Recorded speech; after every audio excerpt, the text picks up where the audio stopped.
Well, greetings and salutations, and welcome once again to the Newsman Weekly Podcast. Unbelievably, episode number 54. Thanks again to all of you for joining us today, just as you've done every week since we launched this show just more than 1 year ago. There are a lot of places you can go for every day for news, information, and entertainment, and we're grateful so many of you come to us every week, or most weeks anyway. We know we couldn't do this show without your support, so please, if you haven't done it already, please subscribe to the show and give it a great rating.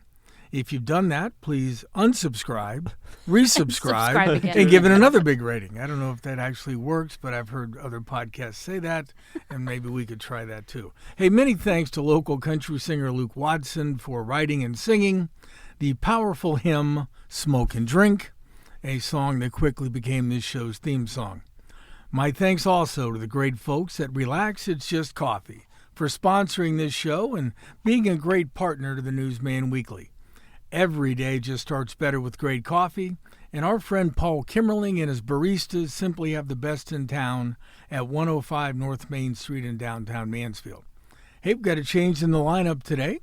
I am joined by Brittany Schock, who is filling in as the show's executive producer, while Zach Heiser either takes a well-deserved vacation or serves a 1-week suspension. I haven't decided which. Good morning, Brittany. Glad to be here. Also with us, as usual, is Hayden Gray, the show's official videographer for at least one more week. We do post the audio of this show every week, but you can also watch it on the Richland Source YouTube page. So if you want to see behind the scenes of this multimedia madness, check it out there. Good morning, Hayden. Good morning, Carl. All right. We've all said good morning. We've all had coffee, thanks to our friends at Relax. Now, hey, one of the things I want to talk about is, Brittany, you launched another new weekly podcast back in May. It's called Better Together, which is like the antithesis of the Newsman Weekly, because you guys talk about stuff where people actually get along and try to grow together, and we just get people in here and argue, which I intend to do with Tony Vero very shortly. But new episodes drop every Thursday, so tell us about the show. Why did you decide to start it, and what do you have planned for the future? Well, first of all, if you're listening to Newsman Weekly and subscribe to Newsman Weekly, then you are by default subscribed to Better Together. So there you go. So just make sure to listen every Thursday instead of every Tuesday, or in addition to every Tuesday. In addition to. Wow. But Better Together, it's co-hosted by myself and my best friend, Maddie Penwell. The catalyst for that was our childcare project, our big solutions journalism childcare project that the newsroom is currently doing. It's called It Takes a Village, Why Childcare is Everyone's Business. And we decided that if we're going to say it takes a village, we should probably work on actually building the village. So that's what Better Together is about, because, we are all better together. And if our show is all about making connections and learning a little bit about our community, learning about all of the things that make a good community, like mental health, physical health, budgeting. Our guest this week, in a couple days, is going to be Renata Music, who owns the Make Karate Academy just next door to us here on 4th Street in downtown Mansfield. And she's going to talk a lot about strength, both physical and mental strength. So, make sure you tune in on Thursdays to listen to Better Together. That's a show that doesn't need it, but it certainly has the official endorsement of the Newsman Weekly podcast. Oh, thank you. But Hayden, speaking about childcare, I saw, what a transition. That's why I get paid the big bucks.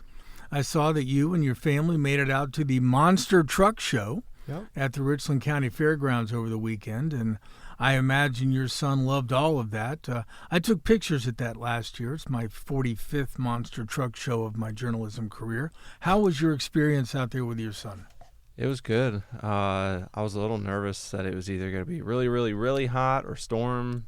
It was warm, but it didn't storm, so that's good. And I had thought about taking pictures. I could have. It wasn't my Saturday to work, and I did something I don't normally do and decided, you know what, I'm just not going to work on this Saturday. But it was awesome. I think he was a little bit just completely like in disbelief at what he saw, because I mean, he definitely was smiling and clapping a little bit, but when those puppies were driving, I mean, it was just, he wasn't looking at you. He was just locked in. Now, did you take him around? They normally have a meet and greet where you can actually talk to the drivers and stand really close to those big trucks. Yeah, we did do that. We got there way earlier than we needed to, actually, too, because trying to occupy a 20-month-old for another hour before the show starts, I don't suggest that, but we did get to. That's what my wife says about me. Trying to occupy me too. the mind I'm of just as impatient as a 20-month-old, so I don't know what I'm saying. But yeah, he got to meet the drivers. He sat on a tire. He thought that was cool. So I think I was just as equally excited as him, to be honest. Well, very good. Folks, we've got another great show for you today. In a few minutes, we're going to be joined by Richland County Commissioner Tony Vero. There is a lot going on around the county and the state right now, and we got a lot of questions for Tony about that news. Everything from Westinghouse to O.C. Hill to the Port Authority to House Bill 335 to US 30 broadband. And I fully intend to argue with Tony as much as humanly possible during that conversation. So stay tuned for that. Before then, we got some news for you. And Hayden, I'm going to start with you. I saw your story. The Oasis of Love Church in Mansfield is offering an opportunity for entrepreneurs to further both their business and spiritual educations. I think they had an event on Friday. Why don't you bring us up to speed on what you wrote about that? Yeah, they're launching, I think what the official name is called, the Daniel School of Business Higher Learning. And it's kind of like you said, it offers people who are entrepreneurs who might already be business owners or small business owners or people who just want to be students of becoming an entrepreneur. It's a chance for them to get in a program that they're trying to get accredited. Or accredited. I might have just butchered that. But, accredited. But we don't edit like you can't said. Read, so. Can't write, can't state, can't speak. Do you want to hear about it? Yeah, please. Anyway, but it's a chance that they can further their education as far as things to apply to their businesses to be successful. But the program itself revolves heavily around what they said, biblical principles, and trying to grow their faith in it as well. So I think kind of the biggest portion of this is trying to be another form of outreach for a church that has a rather large congregation. It's an important area in the North End, and it's one more way that they can kind of expand their outreach to something that they felt was a community need. They said that, you know, these kind of things can help inspire change in neighborhoods and communities, and I want to give just a shout out to them for having the open house on Friday, because when I showed up, that was a really impressive setup that they had. They had a whole area for media already set up with lights and a backdrop and everything. Nice. And, yeah, Senior Pastor Raymond Cochran Jr., when he contacted me about the plans, I said, you know, I don't work on Fridays, but I love the idea, so we'll make sure. And I reached out to Hayden, and I said, hey, what are you doing Friday? And he goes, I'm not sure. And I said, well, I do, or I know. That's how it usually goes. Yeah, but the Oasis of Love Church is a anchor in the north end of Mansfield, and stay tuned. Their annual community block party is coming up, and we'll write some stories about that and let you know all about those details. Turning the page, Mansfield Police, the Richland County Prosecutor's Office, and Richland County Children's Services are investigating the death of a 5-year-old boy who was apparently left inside a vehicle last Thursday on a hot summer day, according to police. The boy's body was taken afterward to the Montgomery County Coroner's Office for an autopsy, which will help investigators determine exactly how he passed away. Mansfield Police Chief Jason Bamman said the department's investigation will be presented at the prosecutor's office once it's complete for consideration of criminal charges. One of the terms that was used last week was mens rea, and I'm not sure I'm pronouncing that right, but that is a Latin phrase which translates to guilty mind. It's also a legal phrase that focuses on a potential criminal defendant's intent or mental state at the time of an incident in question. Crimes require a culpable mental state called mens rea. In some situations, a defendant's mental state could be relevant to their defense. As we record this podcast today, no charges have been filed yet. We will continue to follow this very, very, very unfortunate case. Sterkel Community Park for all. Geez, I'm going through puberty again. My voice just cracked. The Sterkel Community Park for all is officially open. A ribbon-cutting ceremony Thursday launched the multi-million-dollar city park at 790 Hollywood Lane in Mansfield. The park was initially proposed to Mansfield City Council by Richland New Hope Superintendent Michelle Geese in August, way back in 2021. I remember covering that meeting. Thanks to a large public-private partnership and a fundraising effort led by Chris Harris, that idea has become a reality. The park has large playground areas for different age groups and abilities, shaded seating, water fountains, paved walkways, story walk trail, pickleball courts, fitness equipment under roof, a large outdoor pavilion, games tables, ping pong tables, benches, ADA and family restrooms, picnic tables, a fenced dog park, the first one in the city, for small and large dogs, electrical vehicle public charging ports, so if somebody from Columbus or Cleveland brings their family and they drive to the park, they can plug in right there, gonna have that? Recharge that. Free public Wi-Fi hotspots, thanks to Brightspeed. A brand new parking lot, which was a huge necessity as far as I was concerned. I've covered this park's development since it was proposed. I was out there. I took pictures. I know how badly that park had deteriorated. It was a sad-looking, crappy little park back in 21. That's an impressive list of things. Yes, it is a beautiful facility.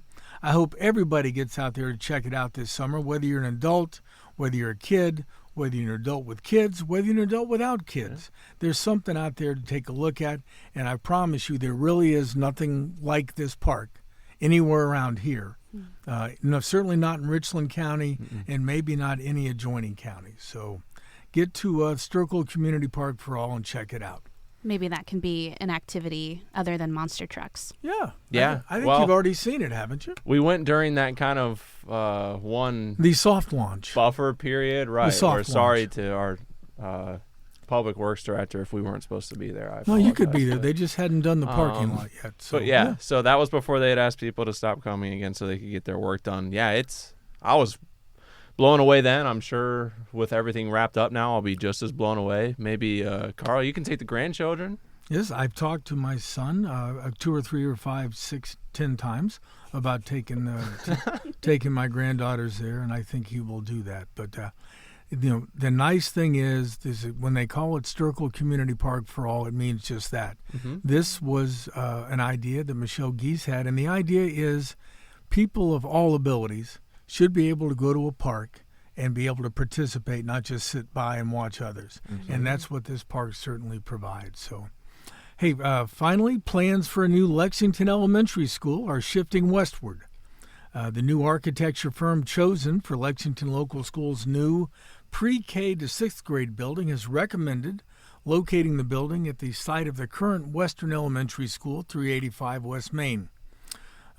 School Board President Keith Stoner told our Katie Ellington Sorrow, quote, when the architects came in, they had some concerns about where we were intending, which was either in front of or behind Central Elementary, to locate the new building. They looked at all the district buildings. They really liked the western site. Representatives from GDP Group, which is an Akron-based architecture firm, laid out their findings during a school board meeting last week. The original plan had been to build this new comprehensive building, which will have every Lexington student, again pre-K through 6th grade, at the current Central Elementary, which would be just down the hill from the still relatively new combined high school junior high.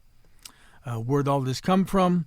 Voters in the Lexington School District approved a 37-year, $8.6 million bond issue in 2018 to fund all of this construction, elementary and the combined junior high and senior high. You know what? Maybe we'll talk about property taxes with Tony Vero when he comes in here in a few minutes. But you know what? That's enough for now. Let's take a quick break. I want to save plenty of time to grill Mr. Vero. When we come back, we'll be joined by Richland County Commissioner Tony Vero and lots of discussions. So please stay with us. Well, welcome back to the Newsman Weekly. And as promised, joining us now is Richland County Commissioner Tony Vero. Good morning, Tony. Thanks for joining us. And thanks for coming in so damn early, even earlier than anticipated. Good morning. Thank you for having me. I will confess to the audience now that I was pulling up to the parking lot an hour before we were to start taping. And Tony called me on the phone and said, "How do I get in the building?" And I said, "You get in the building an hour from now." But we managed to let him get in early. You so can give me a fob if you want. a fob. Oh, Jesus. Well, I don't think you want to take that kind of cut and pay, Mr. Vero, but we could get you a fob. Unlimited access to the building, no. Well, Tony, before we dive into Carl's questions for you, some real capital J journalism, I obviously get the pleasure of covering the county commissioners every week.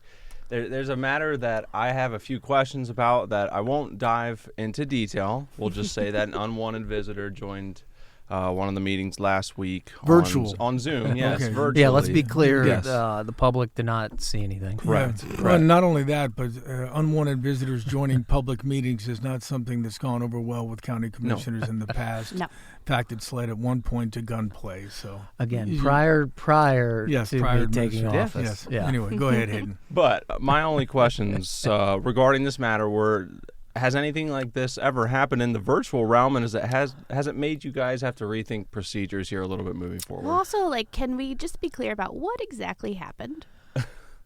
Okay. Maybe Well- we should have started at 9. So give us the PG version. the long of it, this long story. It is a public meeting, so this is not your typical Zoom meeting where you set passcodes because you want it to be open to the public. Previously, we'll say pre-last week, you could go onto the link, come on in, type your name. Our clerk would let you into the Zoom. And again, the public can't see the Zoom, just our clerk, or in your case, yourself, for only those people that have dialed in. And it was structured that way because you want it to be as easily accessible as possible to dial in. Well, there might be some pranksters about, Good way. and this is happening all across the country. And this isn't a cybersecurity thing, so let's get that on the table now. This isn't about access to financials. It's just some pranksters, and they came on and thought it'd be fun to show some videos that Not PG. good. we're definitely were not PG. Well, there was a Supreme Court justice once when they were talking about a I pornography know you're going case, to say that. and his ruling was, I can't define pornography, but I know it when I see it. I thought it was obscenity. Obscenity, sorry, yes, thank you, obscenity, because it was a pornography case, Correct. but they're talking about obscenity. Why am I talking about this to a lawyer? Anyway, Not to correct you, but Yeah. I mean, if you're going to talk about Don't Supreme correct Court away. Gotta get it cases, right. you should probably have it right. you get so. here an hour early, and the first thing you do is come in and correct me. Well, put it this way: I don't know. I can't define obscenity, but I know it when I see it. I saw it. I think a few people saw it. We now have some additional measures in place to prevent that from happening. So, conversations with our county administrator, Andrew Keller. Again, you want to lean towards openness to the public, but in light of the video, we have some security measures in place. Is that the PG and there's version? just so folks know, there is absolutely no legal requirement that says a public entity has to do Correct. its meetings Yeah, online. That's right. Mm-hmm. But we want to do that, right? It's all about transparency. Hayden comes in when you would just dial in, Carl, because you didn't like us that much. But Hayden actually takes the trek over. So Okay, I understand. We see what happens when I pull a Carl and join online. So That's- I guess I just can only come in person. you know what? You're usually in person. Had Yeah. you been in person that day, But we know that I was also in the room, so there was no way it was me. I'm just putting that out there. Stop. Oh, my God. That wasn't me. I'm not the prankster. All right, let's Get into it, Carl. Let's move past. Let's talk about something else. All right, Tony, you're a numbers guy, so let's start there. Probably the biggest responsibility of any county board of commissioners is the budget. the general budget that the three of you, including Darrell Banks and Cliff Mears, approved for 2025 was balanced at $46 million, general fund. Earlier this year, when I was still covering you, you expressed concerns the sales tax, which people might need to know. It's the single biggest revenue driver in a county, that it was flattening out compared to previous year. What is the current state of sales tax revenue in Richland County now? And kind of give us a mid-year budget update in terms of revenue and spending. Yeah, so we've been flat for a couple years. As of May, we were pretty much dead even to where we were last year, which is not the best in terms of county government, because with inflation, you certainly want to be better off than you have been. Early receipts from the state show June could be a good month for us. We're looking about 7% better, a little more than 7% better. If that was the case, we'd be a little over 1% better on the year. So, again, flat but not negative. And I think it's pretty simple. The answer is simple. You don't have to be an economist. We know inflation, while has slowed down a bit. The past couple of years, we've experienced very high inflation. So when that happens, people have to spend money on necessities, food, gas.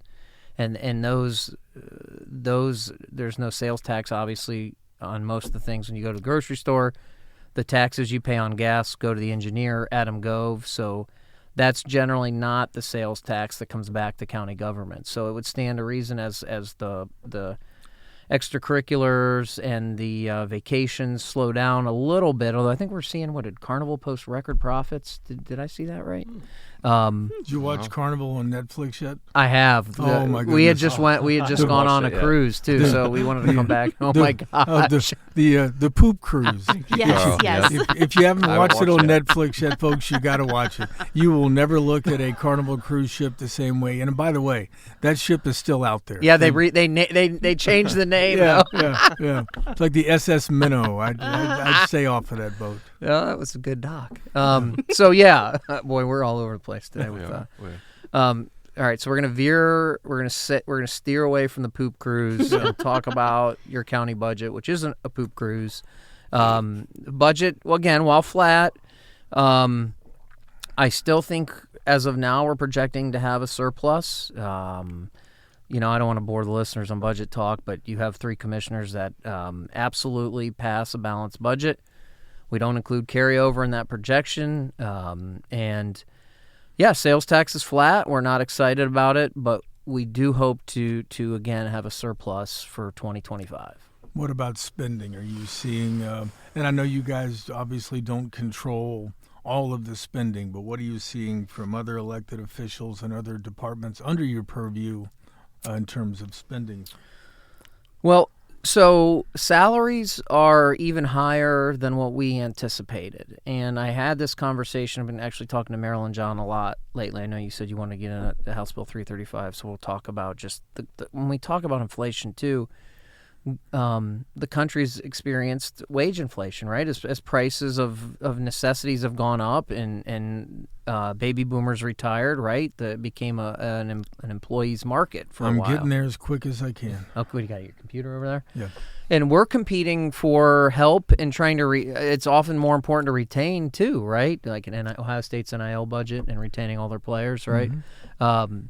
So we've had to increase salaries, and our salaries are up, which we knew. They're higher than we expected. And also then, no different than the private sector, when your salaries are up, that means your contribution to the employee pension is increased, and your Medicare tax is increased. So outside of the salary, and healthcare too is everyone's experience, again, inflation, right? Increase in healthcare. So the big drivers of our spending side of the budget are up, which is not good, although I tell people should be your biggest cost. The rest of our expenses are where they should be, but I do have some concerns on the salary side a little bit, because it's even higher than what we projected. All right, let's stick with numbers since we're doing that right now. And you mentioned House Bill 335. It's Ohio House Bill 335. As as it's written, as it's been discussed, it would eliminate inside property tax millage and severely impact local governments and schools. Mansfield Mayor Jody Perry went to the State House, in fact, on June 18th, testifying to the House Ways and Means Committee. She said the bill would cost the city of Mansfield about $2.7 million annually. I've seen a lot of school districts raising red flags as well. What is the current status of House Bill 335, and kind of give us your thoughts on the whole property tax issue? And there's kind of a statewide revolt going on right now about property taxes. Okay, so I'm not taking a position. From what I understand, the inside millage piece is off the table now. It is off the table. So I think, in speaking to Maryland and how it's gone over to the governor, is they have some language in there in capping funds and the amount of money schools can have. And again, Carl, we know Jennifer, right? Our friend Jennifer Keim, who's on the Mansfield School Board. So she's certainly not shy, as you all know, in voicing her concerns, with you Republicans, she says. So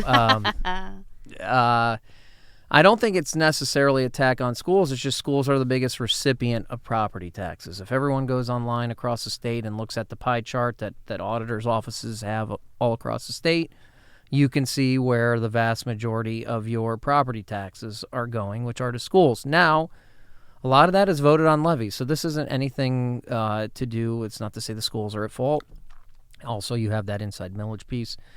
So the financial hit it would have been, and I don't take a position on the bill, right? Certainly residents are feeling the increase in property taxes, and the legislature is hearing that. So that's what I told Jennifer. And so they are working on relief, and I think it is important because while I am an elected official, I'm also a resident who's paying increased property taxes too. So we would all like a break in our property taxes.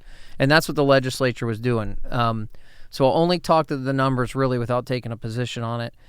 It would have been about a $6.6 million loss to the county government. Again, sales tax is the biggest portion. But what my conversations with Maryland were is prior to me taking office, the county commissioners had dedicated a portion of the inside millage to the jail debt payment. So what that's equating to right now currently in Richland County is $2.5 million a year of our inside millage is dedicated to a debt payment. It's the only debt we have left, by the way, listeners out there. We've paid, at least we put money away to pay off all our debt. But so that is not a revenue for Richland County right now. That is an expense. Now, when those bonds get paid off, eventually that would move over to the revenue side. But what I told Marilyn was, because her question was, okay, I was a commissioner, I know, but where are we? How does it impact us? And I said, well, it's 6.6 total. But a lot of local governments and schools had dedicated their inside millage to debt payment. It makes sense, right? Bondholders want to know that you have dedicated revenue to pay off debt. It's no different than the public or private sector. And what I told Marilyn was, look, if this passes the House, we'll figure it out. We had talked about immediately moving money over from the rainy day fund to myself and Andrew and Stacy, our senior clerk. And then we probably would have had to have layoffs, right? Because we would have lost some revenue. But we would figure it out. We're in a strong enough financial position, knock on wood, that, hey, if the legislature, this is what they want and the people of Ohio want, we'll figure it out. But I did tell Marilyn, I don't know. There's local governments, there's villages all across Ohio. There's school systems all across Ohio that have dedicated inside millage to debt payments. And if that goes away, the strong likelihood is some of those are going to be going to default, and then the bondholders can immediately call that, right? There were constitutional issues that I'll leave it for the smart lawyers, which excludes myself. But I know that's a little long-winded description, but my job was conveying to Marilyn what that meant for us and the local governments and schools in Ohio. And had that inside millage been eliminated, it would have been about a $23.4 million annual loss. That's every year to local governments. And again, if that's what it is, we'll figure it out. I'm not taking a position. You're not going to George Bush me here, read my lips, no new taxes. Certainly not going to go on here and say, no, don't reduce taxes, right? We would have figured it out, but it absolutely would have been a hit. And it certainly would have been a significant hit to schools who don't have sales tax, right? And I know Jody talked about the significant hit it would have been to the city of Mansfield. So I think the legislature heard that. I think that's most likely why it came out. We have the ballot issue going across the state right now to completely eliminate property taxes. Yeah. I spoke to Farm Bureau, asked about that last week at the breakfast because, I mean, look, certainly farmers are they pay a lot of property taxes. And I said, listen, if this gets on the ballot, and I suspect it will in May, and all of Ohio passes it, I said, it makes my job easy because that's pretty clear. I mean, this is not a scare. I mean, look, if there's no property taxes, I don't know how schools are funded. You think about us, libraries, Area Agency on Aging, New Hope, Richland Public Health. On the commissioner side, a department and a building that's very, very important to all of Richland County, which is Dayspring. We love the county home. It is a gorgeous historic building where there's veterans living there. It's a place for people who don't have a home to live and have camaraderie. That's funded by a levy. So, my position was short of replacements if the voters of Ohio, and hey, we're all voters. So I said, it makes our job easy. A lot of those things go away. I don't even know how schools would ultimately function. I mean, if property tax is eliminated, their revenue is gone. So, well, this, my opinion, which I'm allowed to express on the Newsman Weekly, lawmakers should be frightened because the way property taxes have jacked up in the last several years, either by voted in or through inside millage increases and property valuation increases, people have had enough. And I think what the legislature was doing with 335, correct me if you think I'm wrong, they're trying to appease taxpayers and say, hey, we hear you. We hear you. Please don't put this nasty thing on the ballot, which is going to simply eliminate. And don't make me go back to the Durolf decision back in the 90s, which will when I go to my grave, I'm going to have on my gravestone at some point it's going to say the state screwed up after the Supreme Court told them that the way they're funding public education in the state of Ohio is unconstitutional. They never fixed it.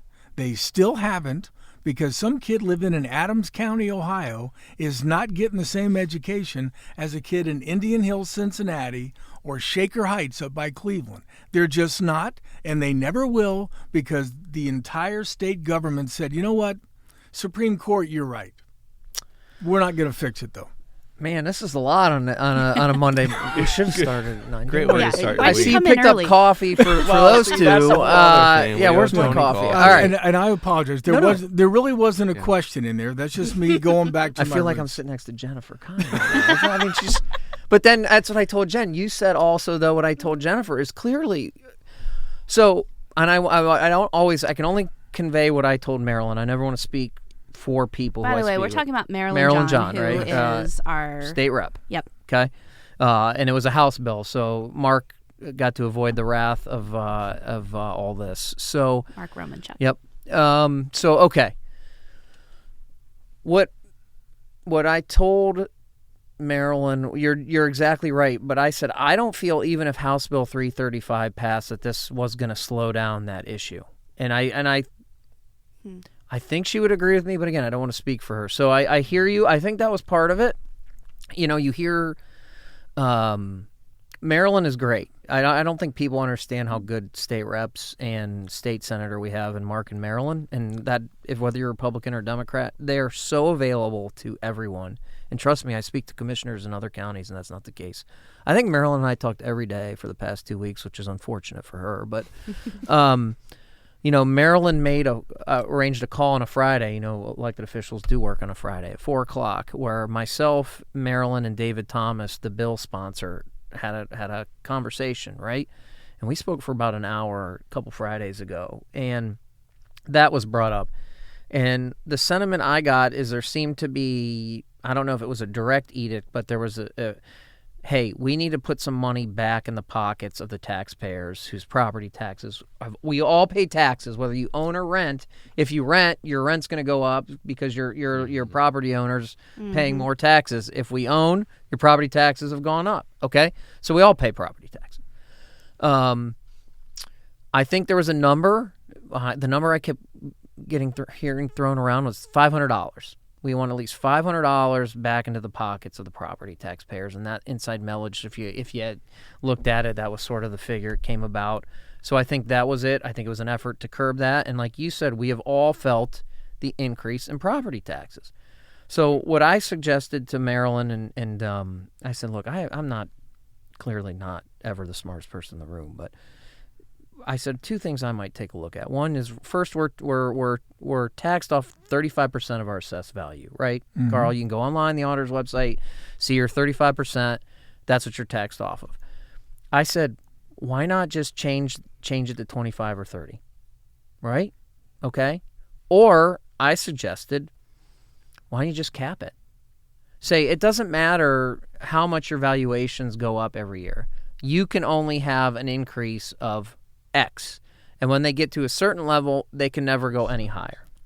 Right? To me, that seemed to be a way of providing relief without HB335, which would have absolutely impacted local government and schools. And just, multi-million-dollar, it would have been revenue, $2 million lost to Madison. I was talking to the superintendent, so that was just my message. Is I hear you, and it's my job to relay this to you because I hear it from residents as well. So those are some suggestions that I had recommended to help stem the tide of our increased property taxes. I have a question. Yes, ma'am. What would you say to people? Sometimes I, as the audience engagement editor, I have to moderate the comments on Facebook, which is truly the worst part of the job. And every once in a while, we'll see comments that are like, I'm retired. I don't have kids in the school system. Why do I have to pay taxes to, support the schools? This doesn't affect me. You could apply that to a lot of things. Like you could apply it to Dayspring. You could apply it to schools. If it's not affecting me, why am I paying taxes towards it? What would you say to those people? Well, to me, that's a government lesson, right, Carl? I mean, we talk about we're a republic, a republic form of democracy. We're not we're a democracy, but it's a republic, right? And we get into the government, and the simple answer is this is a method that communities across the country, not just Ohio, have chosen to fund public schools, which is property taxes, and those ballot issues have passed. Mm-hmm.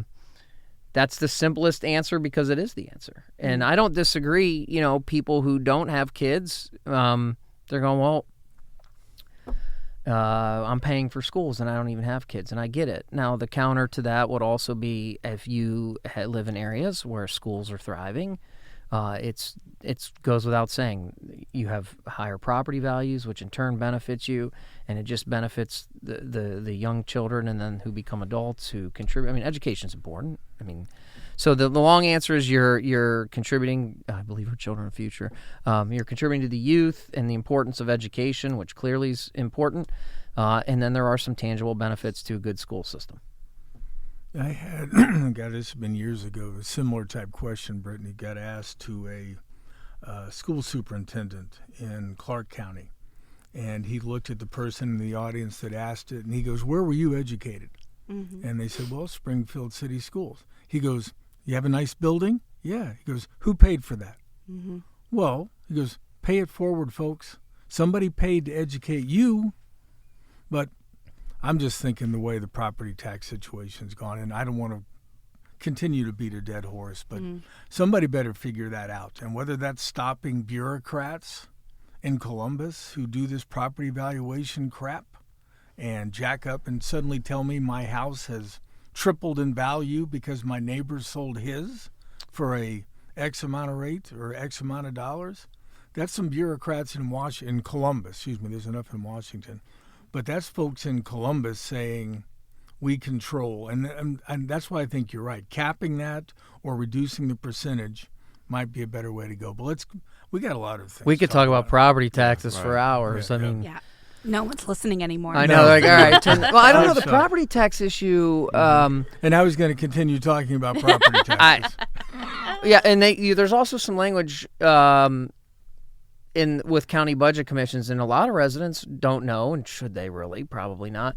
There is something called the County Budget Commission, which is the auditor, the treasurer, and the prosecutor that look at levies every year and have some authority to, do some things. And so they've strengthened the language of that. They've added some shall in terms of caps, and there was a push by the County Commissioners Association to put a commissioner on there because they are. I think it made sense because the commissioners are the budgeting authority for a county. That didn't pass, which is okay. It's not the prosecutor, treasurer, and auditor can't look at it.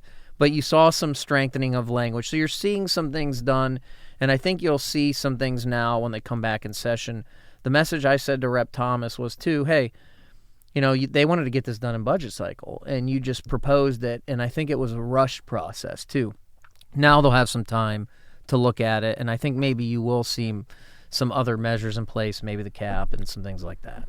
Okay, we will not use the word property tax again, Maybe. hopefully. Thank you, Hayden. Let's switch gears. Former O.C. Hill Community Center. As a county commissioner, you're also on the Richland County Land Bank Board.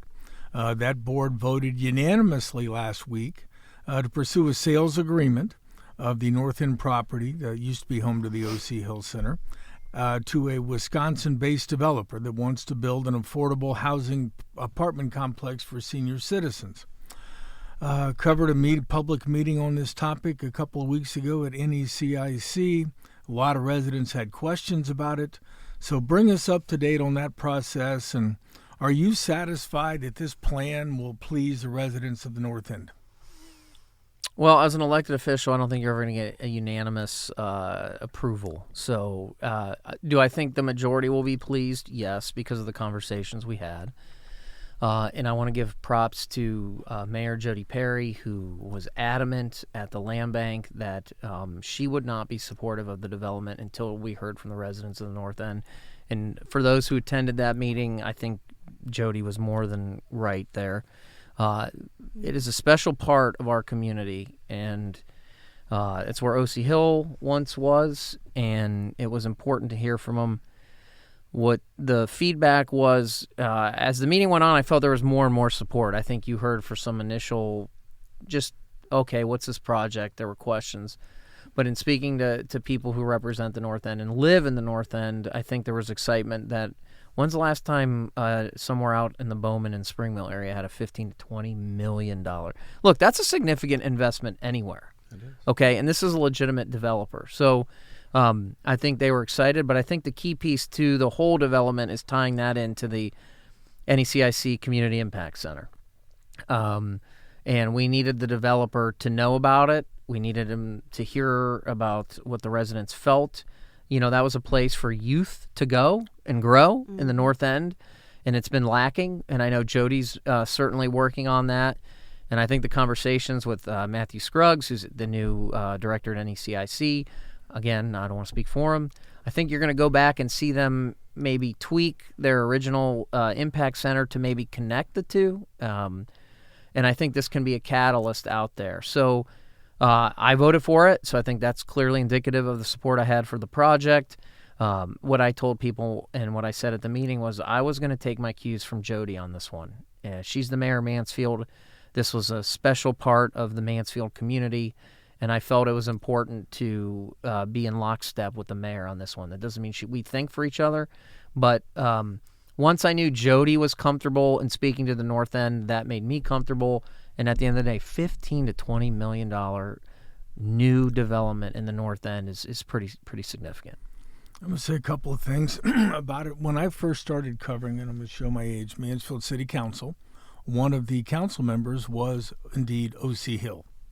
And I always enjoyed when you covered a council meeting where O.C. Hill was, because he didn't say a lot. Wasn't somebody who spoke often or, demanded the floor. But when O.C. Hill did speak, people listened because that meant he had really something important to say. And I was very sad when the city decided to permanently close that building back under the previous mayoral administration, Tim Thaker, closed during COVID. Mm-hmm. And then they decided, you know what, we can't pay. It's going to take millions of dollars to upgrade it. Needed a new boiler, needed doors, windows. But when they said that, they said at the time, you know, we're going to sell it to the land bank. Or actually, they gave it to the land bank, basically. And it's going to get demolished. But don't worry, residents of the North End, we're going to replace it with something else, something cool. And there were some council members, such as Alamar Davenport at the time, now president of the Mansfield NAACP, who vowed that they would make sure that that happened. And I don't blame anybody that went to that public meeting that I covered who said, you know what, 5 years ago you guys said we were going to get something to replace it. It's now 2025, and with the exception of, and we're going to get Mr. Scruggs on a very soon episode of the Newsman Weekly, the city hasn't lived up to the promise that Mayor Thaker made. So if I was them, and again, I realize I'm not asking you a question, but if you'd like to comment, it makes people not want to trust government very much.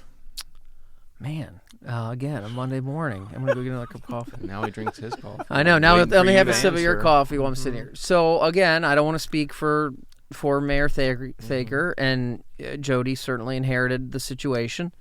And that's the nature of the beast, though, right? Elected officials come in, and they inherit the situations and matters from prior regimes. Jody's working on it. I hear you. And that's the message we've heard from people in the North End, is we need something particularly for the children. That was there's great memories of people who live in the North End about O.C. Hill. That's clear. It was evident at the meeting. And again, without trying to say, oh, this will be the catalytic, you know.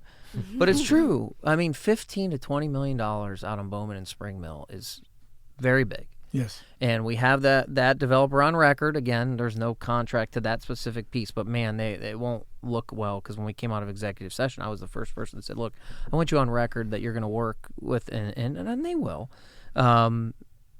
Now we have Matthew Scruggs, who said the same thing. This is good for the North End, but we don't want to be supportive of this if you're not going to turn around and support our Community Impact Center. So the long answer to that is, I think we all know there needs to be another. I'd like to see it called the O.C. Hill again, but if they call it the Community Impact Center, formerly O.C. Hill, I just think that name is very important to the North End. And I do think once we see what NECIC decides to do, again, I'm going to speak for myself, I think the Spring Mill building, the bones of that building that they own is in pretty good, and it needs some work.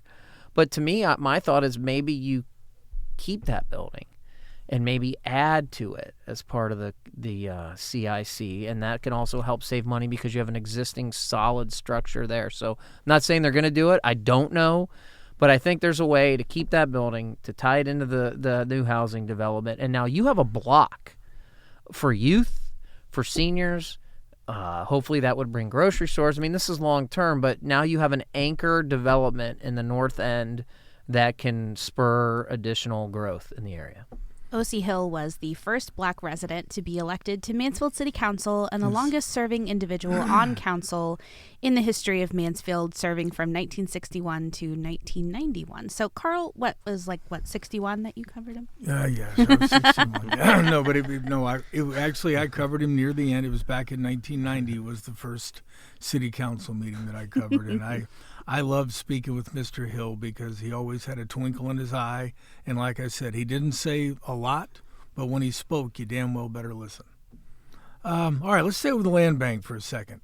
December of 2022, the land bank launched the demolition of one of the biggest eyesores in the city of Mansfield, the former Westinghouse A building and the accompanying 10 or 11 acre concrete jungle just to the east. I know the Land Bank Board is seeking development proposals for that area right now, but how close is the current contractor to actually finishing the site, and when and what can people expect to see out there in the future? Tell us about Westinghouse. So we are finishing up. We are very close. We're working with the city of Mansfield, as you know, old industrial demolition that predates mapping. Every time you dig something up, you hit an unknown water main, and so there's some remaining issues on the north central part of by Braintree and around that area about old water main leaks, and the city is working on getting that taken care of. And that's sort of what's delayed the greening and the planting of the grass out there, because we got to have the water issues settled before you can green it. So the geese have enjoyed it. Oh, the geese have enjoyed it. There's some parts where the grass. There's some part where grass, right? We don't have. So once that is squared away, we will green it. We'll get the test to finish up the environmental testing. I don't want to announce anything specifically yet, but the plan is for now to have at least one event, a pretty substantial event. And that's all I'm going to say right now. I think you'll see more in the fall. Sort of a revival, a celebration, just it'd be pretty cool to have a neighborhood celebration, but particularly on Westinghouse. You see this a lot in economic development, an activating of the site. Just it puts people on notice that it's back. It was once a vibrant, our county's largest employer. So I think you'll see for sure an event there next year, and maybe two. So the long answer to that is we got to get the water issues settled, get it planted, and then we'll make sure we'll finish up the testing. We don't, knock on wood, anticipate any major environmental issues with the testing, and then you'll see a pretty cool event there next year. That's all. I'm going to tease it for a few months. So it's going to be really cool. There's a group of us looking at the event, and that's all I'm going to say right now. Is there anything else you can say about in terms of what you're hearing about proposed developers or what ideas people have had? So the next potential So the next potential is this is going to be an oxymoron, a temporary permanent structure, a more costly structure. Right. You're going to build it. It can be moved, but to have farmers markets, concerts, that is initially the next step in the development. Now, our friend Holly History, Jennifer Keim again, now we're looking at the arch. Okay, so here we are. Yes. Where's that arch? The arch is, it's actually near Oak Hill Cottage, believe it or not. Yeah. It's a really cool project. She's begun to look at that. So now we started that in May of 23. It's been 2 years since we talked about and the commissioners approved the arch. Where she's got the plans back up. We're starting to look at the design. So now the question becomes, we're putting up the arch. I mean, we got to commemorate the history of the building, but you don't want to put it up where you don't have all the development yet. You don't want it to hinder future economic development. So the talk goes, where is it placed in that northwest corner exactly? So we have that, because that's important. The history needs to be there. So this is 2 years on the arch, but it's coming. She just sent me the plans. She sent a group of people the plans. Not that I understand engineering drawings, all right? So I'm like, sure, they look fine. What do I know? You got to have so much fill and this and that. I'm like, I don't know. But where we are with the arch it's coming. Very good, because we have to have an arch. I got to have an arch. All right. Let's keep moving along. County commissioners recently approved the formation of a new government entity called the Port Authority. Now, there are many people who probably didn't know that we even had a port in this landlocked county. I've been out looking for it. The best I could find is maybe the dock at the Clear Fork Reservoir, but that's not really what we're talking about here. Yeah, that's where the poop ship. Yeah, the poop ship. Train wreck poop cruise. Yeah. Poop cruise on the Clear Fork. Okay, listen, can you provide details as to why commissioners felt the need to create a new governmental entity because we didn't have enough? Man, if only listeners could have been hearing this before the microphones come in. I think you've been talking to my wife, too. Where's the port? Where's the port? Okay. Right. So, a little bit of history. It seems like Carl has opinions on it. I have yes, I do. And we'll get to those opinions can't wait. after you answer. Okay.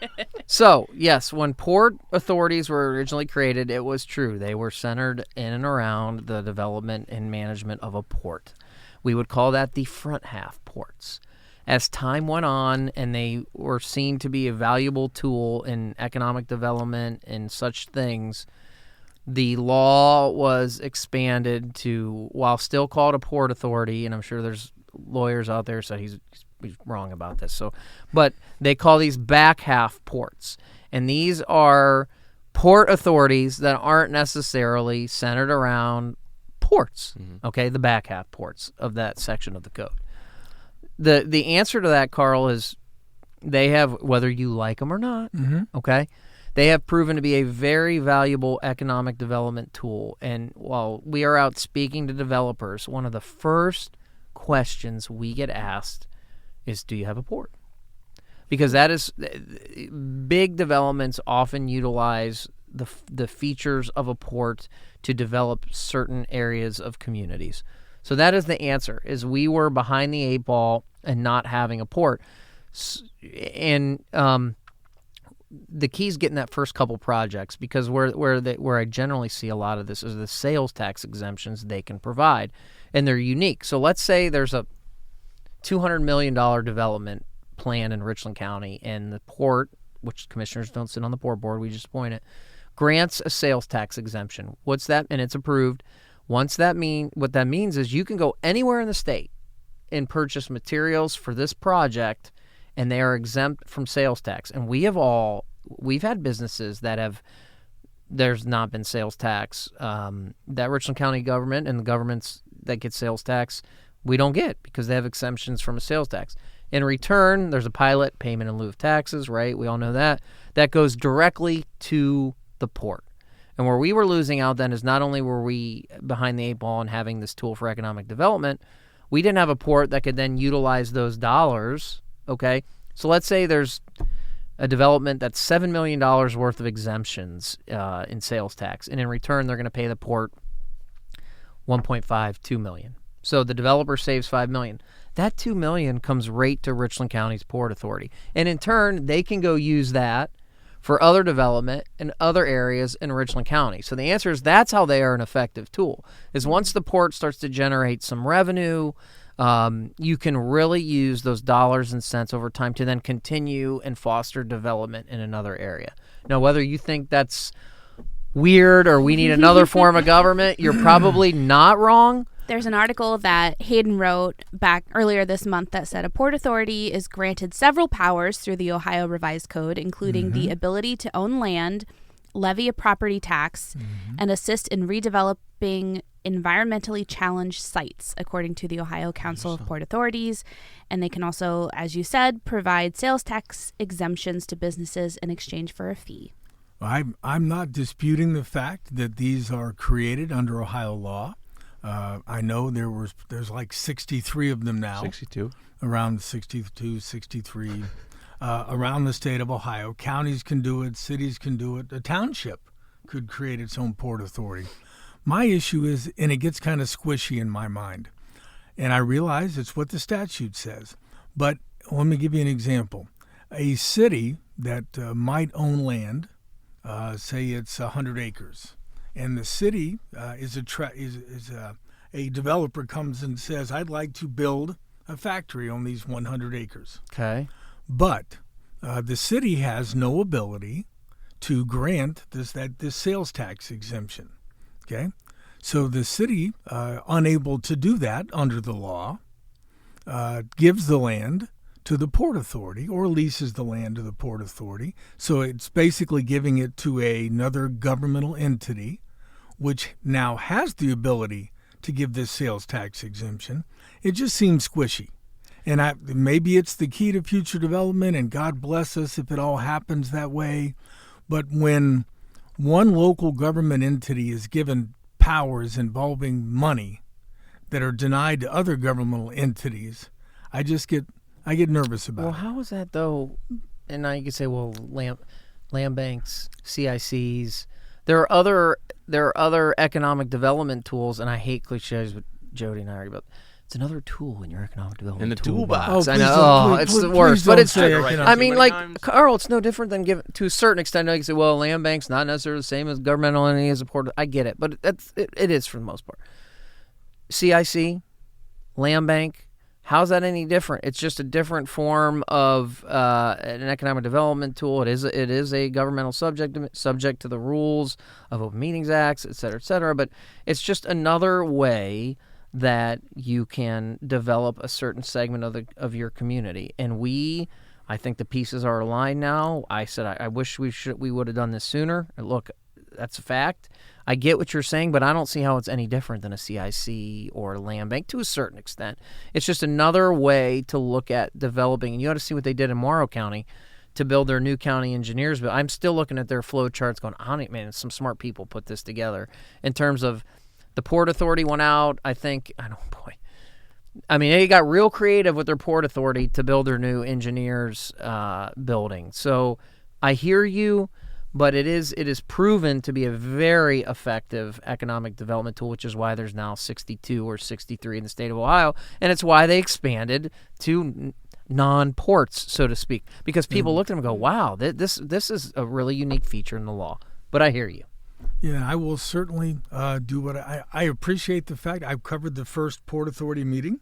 Some really smart people that you guys appointed to the board. But maybe one difference in terms of what we're talking about, and this is not a knock on anybody that you guys appointed to the board, but if I don't like what the mayor does, or I don't like what my township trustees do, or I don't like what the county commissioners do, then you vote them out. I can vote them out. These people you appointed to the board, there's no vote, there's no public, other than the fact public can go to the meetings. Those people can't get voted out. Are you guys ready for the Carl and Tony arguments you used to see before commissioners meeting? Go ahead on. Okay. Well, here, the people, and a lot of people listen because this is a very popular podcast, so they turned it off. Millions of listeners. Yeah, right. Yes. So how is that any different than the 44 boards that we either appoint or sit on as county commissioners? I mean, we appoint, that's no different than the Children's Services Board, New Hope Board. I mean, I got a spreadsheet. When I first took office, every day we were appointing people to Mental Health Board. So the answer to your question is we appoint. This isn't something we haven't done, and the law hasn't afforded us the duty. It's a duty to appoint to these boards. So my answer to that is, well, heck. I mean, you work for government entities. If you don't like what's being done at Children's Services and you're not happy with the board, how is that any different than if you're not happy with the port? But there's a difference in that those other boards, Mental Health Board, the New Hope Board, those are fairly limited. I mean, they're pretty in their purpose. I mean, they have specific things they do, and they're not going to be responsible for economic development worth millions and millions of dollars. Well, speaking of those millions and millions of dollars, like, what does this Port Authority have its own budget? Like, what money? Yeah, the commissioners. Not yet. Man, I got two questions here. Well, the one answer is, while it may not in terms of financial, but I certainly do not want to minimize. I mean, the Children's Services Board manages an agency that takes care of children in our community. I was not meant. Don't put words. I'm not. But I'm just saying. I'm just saying. I'm just saying they have a focus, and it is on children. Okay. New Hope has a focus, and it's on developmentally disabled. And the Port Authority has a focus, and it's on economic development. With millions and millions, potentially, because at this point they have no money. Well, other than the fact that you guys have paid for their attorney. I would say that the boards of Children's Services and New Hope manage millions and millions of dollars. No doubt. So no doubt they certainly are not managing small amounts. Getting some of that property tax money. We're not going to talk about it. Starting to see why they send me to commissioners. Right now, this was Carl and I before every commissioners meeting. Right? They couldn't start a meeting. All right, so Brittany, what was your question?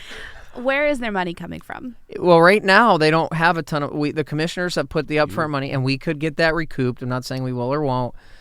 We've pledged about $25,000 to pay the legal fees. Boy, that attorney. But Andrew Keller and Greg Daniels in a room. Talk about, again, if there's three attorneys in the room and one of them is Greg Daniels, Andrew Keller, and Tony Vero. Tony Vero is definitely not the smartest. I mean, I told Keller, it's like I'm looking at two Andrew Kellers in there. He's a brilliant Port Authority, and our county administrator, Andrew Keller's a brilliant lawyer who you guys clearly see. There is an upfront money, and then this is how ports go and get their money by some of these exemptions and whatnot. So they don't have a lot of money. I think you could argue right now that the other boards are certainly ahead of the game. So a little bit of seed money, and then the hopes are, if you have these big projects, and there are some potentially very big projects in the work. I don't want to say it'll happen because economic development, you just got to hit one or two. Then they get their money, and that's when they really go to work. That's why I said it was important to land that first project, right? So to get some revenue into the port, and then they can really go out and start to hammer some other areas. And then are they able to do things that, like, the commissioners couldn't do? I mean, it seems like a lot of the things that they are talking about, like, issuing bonds, making loans, buying or selling property. Like you said, like their CICs can do that. Seems like the land bank does that to an extent. The sales tax exemption's the big piece, right? And Yeah. it gets real technical, again, well beyond my area of comprehension in terms of how they can issue, purchase bonds and then lease them back to communities. But the one thing I see is the sales tax exemption is the big piece of a port authority that often, and then they can do some things within certain districts of the port that get real unique and very technical, and that's why we have Greg Daniels and Andrew Keller, because I just look at it and my head spins, right? Well, I was just curious because, like, to Carl's point, like, is some of it redundant? There's some redundant, sure. I mean, Yeah. they can purchase property. Commissioners, it's in the title of commissioners, it's a taxpayer's property. Yeah, there's some redundancies, but that's no different than a CIC, but there are each different tool does something a little different in the toolbox, right? You said that. All right, we're going to run out of time, but I do want to break some news today. There has been, the last couple of years, a effort to find, I think, like $20 million to fund a US 30 broadband internet project that I think would stretch from Canton all the way to Lima, with Mansfield kind of being in the center of it all. And this entire project was something that's, like I said, you guys discussed it at a county commission meeting 2 years ago. I know the Dory Diab from North Central State has been involved in it. The commissioners have been involved in it. The 179th Cyber Wing, especially with what they're doing now. And I know there's been a hunt on to find that $20 million. And the governor hasn't signed the budget yet, the biennial budget, but it looks like, and Tony, correct me if I'm wrong, it looks like that money is actually going to be in the state budget and this project might go forward. Yeah, so the kudos in this portion go to Dr. Dory Diab and Marilyn John for seeing it. Hopefully, we're at the finish line. We haven't crossed it. We don't expect the governor to veto it. I always tell the people in Columbus, you don't hear from Richland until you don't want to hear from us or need to hear from. I mean, we as soon as this got into the budget, thanks to Marilyn and Dr. Diab, we were immediately on the phone with the governor's staff saying, please be aware of this.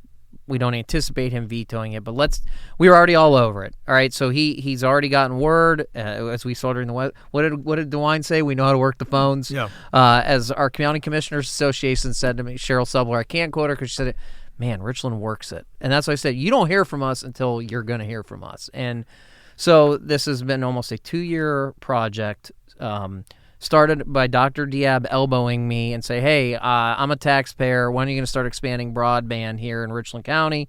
Do something, Mr. Commissioner. And in January 24, you guys, we launched the meeting, right?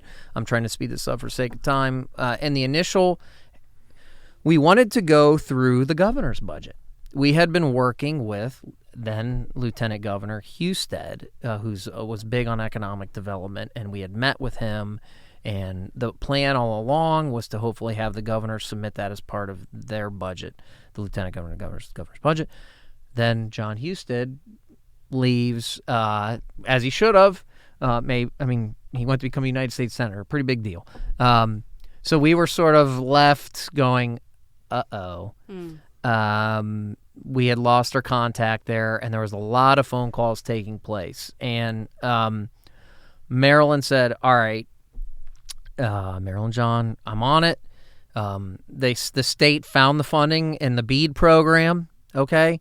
And when I saw that, Marilyn said, hey, we got the funding for the broadband project. I looked at it and I went, uh-oh. You can't use BEAD dollars to fund the project. So we were left with 2 years of work that looked like it was a nothing burger. And that's when Marilyn and Dr. Diab went into overdrive. The amount of conversations Marilyn had, and then Dr. Diab pulled together high-ranking academic administrators to speak with Speaker Huffman on the importance of this to education, and particularly the base. And Marilyn worked it. And to get a $20 million commitment in the state GRF for a project of this nature just doesn't happen that often. And I can and will speak for our County Commissioners Association. That was just like, wow.